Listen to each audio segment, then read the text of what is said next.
ಕಂಬ್ಲಾ ಕ್ರೀಡೆಯಲ್ಲಿ ಎಮ್ಮೆಯನ್ನ ಓಡಿಸೋದಲ್ಲ ಕೋಣಗಳನ್ನ ಓಡಿಸುವಂತದ್ದು ಎಂದು ಪುತ್ತೂರು ಶಾಸಕ ಅಶೋಕ್ ಕುಮಾರ್ ಅವರು ಕನ್ನಡ ಪರ ಹೋರಾಟಗಾರ ವಾಟಲ್ ನಾಗರಾಜ್ಗೆ ಕಿವಿ ಮಾತನ್ನ ಹೇಳಿದ್ದಾರೆ. ಪುತ್ತೂರಿನಲ್ಲಿ ಮಾಧ್ಯಮಗಳ ಜೊತೆ ಮಾತನಾಡಿದ ಅವರು, ವಾಟಲ್ ನಾಗರಾಜ್ ದಕ್ಷಿಣ ಕನ್ನಡ ಜಿಲ್ಲೆಯ ಬಗ್ಗೆ ಹೆಚ್ಚಾಗಿ ತಿಳಿದುಕೊಂಡವರು. ಅವರು ಕಂಬ್ಲಾದಲ್ಲಿ ಎಮ್ಮೆಗಳನ್ನ ಓಡಿಸ್ತಾರೆ, ಕಂಬ್ಲಾವನ್ನ ಮೈಸೂರು ಬೆಂಗಳೂರಿನಲ್ಲಿ ನಡೆಸೋದು ಬೇಡ ಎನ್ನುವ ಅಭಿಪ್ರಾಯವನ್ನ ತಿಳಿಸಿದ್ದಾರೆ.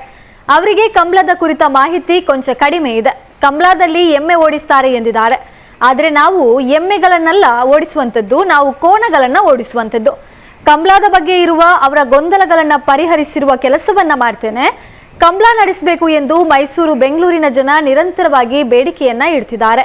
ಈ ಬಾರಿ ದಸರಾದಲ್ಲಿ ಕಂಬ್ಲಾವು ಎಲ್ಲರ ಆಕರ್ಷಣೆಯಾಗಲಿದೆ ಎಂದು ಅವರು ಮೈಸೂರು ಬೆಂಗಳೂರು ಮಾತ್ರ ಅಲ್ಲ, ದೆಹಲಿಯಲ್ಲಿ ನಡೆಯುವ ಗಣರಾಜ್ಯೋತ್ಸವ ಪೆರೇಡ್ನಲ್ಲೂ ಕಂಬ್ಲಾವನ್ನ ಪ್ರದರ್ಶಿಸುವ ಕನಸು ನನ್ನದಾಗಿದೆ. ಜಿಲ್ಲೆಯ ಯಕ್ಷಗಾನ ಮತ್ತು ಕಂಬ್ಲಾ ಎರಡನ್ನ ದೇಶದ ಜನತೆಗೆ ಪರಿಚಯಿಸುವ ಗುರಿ ನನ್ನದಾಗಿದ್ದು, ಈ ಬಗ್ಗೆ ನಿರಂತರ ಪ್ರಯತ್ನ ನಡೆಸೋದಾಗಿ ಅವರು ಮಾಹಿತಿಯನ್ನ ನೀಡಿದ್ರು. ನಾನು ಕೂಡ ವಾಟಲ್ ನಾಗರಾಜ್ ಅವರ ಮನಸ್ಸಿನಲ್ಲಿ ಈ ಥರ ಅದು ಬೇಡ ಅನ್ನುವ ವಿಚಾರ ಇದೆ. ಅವ್ರ ಹತ್ರ ಕೂಡ ಮಾತಾಡುವ ಪ್ರಯತ್ನವನ್ನು ಮಾಡ್ತೇವೆ. ಮತ್ತು ಇಡೀ ಮೈಸೂರು ದಸರಾದಲ್ಲಿ ಒಂದು ವಿಶೇಷ ರೀತಿಯಲ್ಲಿ ಅದನ್ನು ತೋರಿಸುವಂಥದ್ದು ನಮ್ಮದು ಕನಸು. ಇಷ್ಟು ಮಾತ್ರ ಅಲ್ಲ, ಕಂಬಳವನ್ನು ಡೆಲ್ಲಿಯಲ್ಲಿ ಗಣರಾಜ್ಯೋತ್ಸವದ ದಿವಸದ ಪೆರೇಡಿನಲ್ಲಿ ಕಂಬಳದ ಕೋಣೆಗಳನ್ನು ಕರ್ಕೊಂಡು ಹೋಗುವಂಥ ಕನಸನ್ನು ನಾವು ಕಟ್ತಾ ಇದ್ದೇವೆ.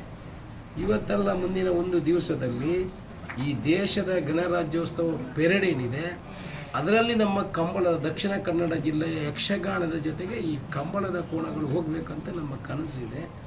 ಅದನ್ನು ಕೂಡ ಮುಂದಿನ ದಿವಸಗಳಲ್ಲಿ ಪ್ರಯತ್ನವನ್ನು ಮಾಡ್ತೇವೆ. ಬರೀ ಮೈಸೂರಿನಲ್ಲಿ ಮಾತ್ರ ಅಲ್ಲ, ಅಲ್ಲಿಯೂ ಕೂಡ ಇಡೀ ದೇಶಕ್ಕೆ ಪರಿಚಯ ಮಾಡುವಂಥ ಕನಸನ್ನು ನನಸು ಮಾಡುವಂಥ ಕೆಲಸವನ್ನು ಮುಂದಿನ ದಿವಸಗಳಲ್ಲಿ ಮಾಡ್ತೇವೆ.